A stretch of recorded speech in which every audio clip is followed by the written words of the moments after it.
வணக்கம் மக்களே. இந்து சமய அறநிலைத்துறை அருள்மிகு ஏகாம்பரேஸ்வரர் திருக்கோயிலேருந்து நமக்கு நோட்டிஃபிகேஷன் ரிலீஸ் பண்ணியிருக்காங்க. அமைந்த கரை சென்னை. ஸோ இங்கே தாங்க அது இருக்குது.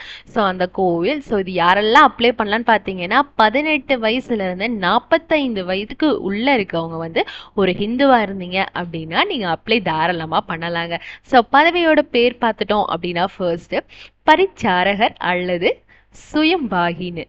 ஸோ இதுதான் பதவியோட பெயர். இதுக்கான சேலரி 13,200லேருந்து 41,800 வரைக்கும் ஃபிக்ஸ் பண்ணியிருக்காங்க. அண்ட் இதுக்கான வேக்கன்சி ஒன்னே ஒன்று தான் இருக்குது. அண்ட் இதுக்கான தகுதி என்ன சொல்லியிருக்காங்க அப்படின்னா தமிழில் எழுத படிக்க தெரிஞ்சிருக்கணும். கோயில் பழக்க வழக்கத்திற்கு ஏற்ப நீங்கள் நெய்வேத்தியம் மற்றும் பிரசாதம்லாம் தயாரிக்கணும். அதுக்கப்புறம் பூஜை மற்றும் சடங்குகளை நடத்துவதற்கான வழக்கமான நடைமுறைகளை நீங்கள் தெரிஞ்சிருக்கணும் அப்படின்னு சொல்லியிருக்காங்க. அண்ட் நெக்ஸ்ட் பார்த்துட்டோம் அப்படின்னா அலுவலக உதவியாளர் இருக்கு. 12,600லேருந்து 39,900 வரைக்கும் சேலரி ஃபிக்ஸ் பண்ணியிருக்காங்க. ஒரே ஒரு வேக்கன்சி தாங்க இருக்கு. அண்ட் நீங்கள் இதுக்கு குறைந்தபட்சம் 8ஆம் வகுப்பு நீங்கள் பாஸ் பண்ணியிருக்கணும் அப்படின்னு சொல்லியிருக்காங்க.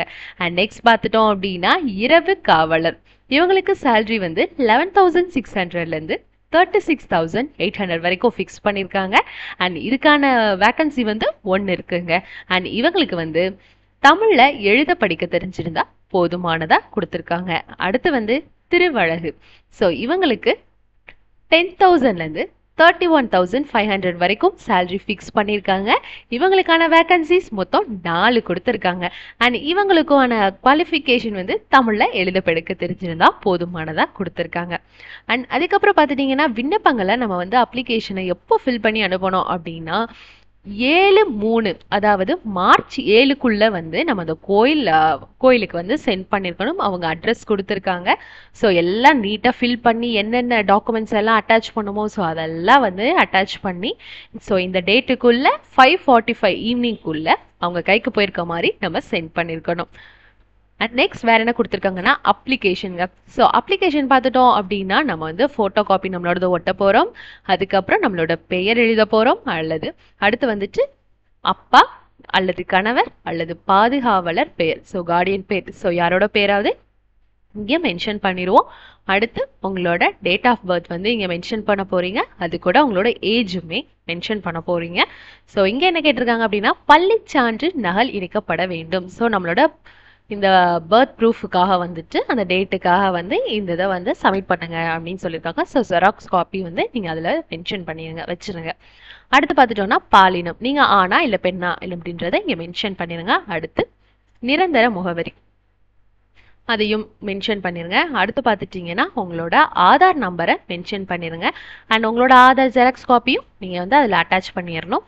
அடுத்து உங்களோட ஃபோன் நம்பரை இங்கே மென்ஷன் பண்ணுங்கள். நெக்ஸ்ட் உங்களோட மெயில் ஐடியை இங்கே கொடுங்க. அதுக்கப்புறம் மதம் சாதி சான்று நகல் இணைக்கப்பட வேணும் அப்படின்னு சொல்லுவாங்க. உங்களோட கம்யூனிட்டி சர்டிஃபிகேட்டை நீங்கள் மென்ஷன் பண்ணணும். அதுக்கப்புறம் உங்களோட விண்ணப்பதாரர்கள் நீங்கள் இந்த ஏஜ்குள்ளே இருக்கணும். நம்ம ஆல்ரெடி சொல்லியிருந்தோம்ல. ஸோ 18லேருந்து 45 வயதுக்குள்ளே இருக்கிறவங்களா நீங்கள் இருக்கணும்.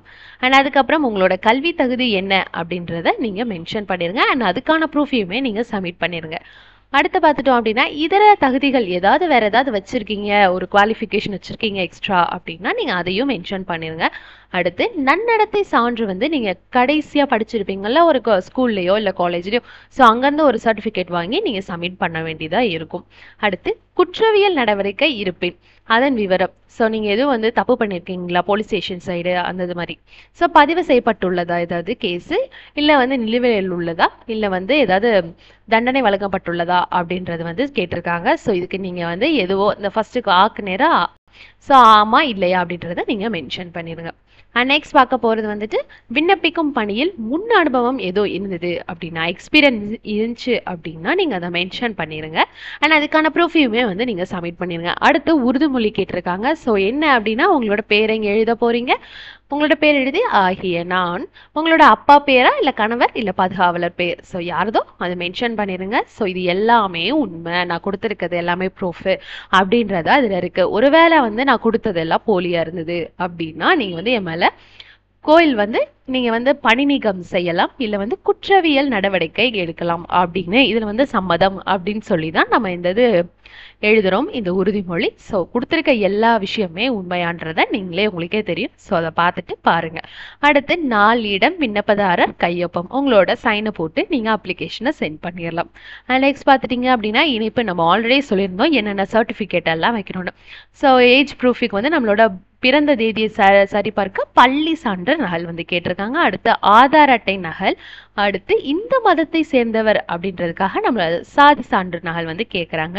அதுக்கப்புறம் கல்வி சான்று நகல் வந்து கேட்குறாங்க. நன்னடத்தை சான்று, அடுத்து அனுபவ சான்று நகல், அடுத்து சுய விலாசமிட்ட உங்களோட அட்ரஸை வந்து ₹35 அப்படின்ற அந்த இதில் ப்ரைஸில் இருக்க ஸ்டாம்ப் வாங்கி அந்த இதை ஒட்டி நீங்கள் வந்து சென்ட் பண்ணிடுங்க அப்படின்னு சொல்லியிருக்காங்க. ஸோ இதுதான் நீங்கள் ஃபார்மேட்டில் அப்ளிகேஷனை சென்ட் பண்ண போகிறீங்க. அண்ட் நெக்ஸ்ட் பார்த்துட்டோம் அப்படின்னா நிறைய நிபந்தனைகள் கொடுத்துருக்காங்க. ஸோ ஆல்ரெடி சொன்ன மாதிரி ஏஜ் சொல்லியிருக்காங்க, நீங்கள் ஒரு ஹிந்துவாக இருக்கணும்னு இருக்காங்க.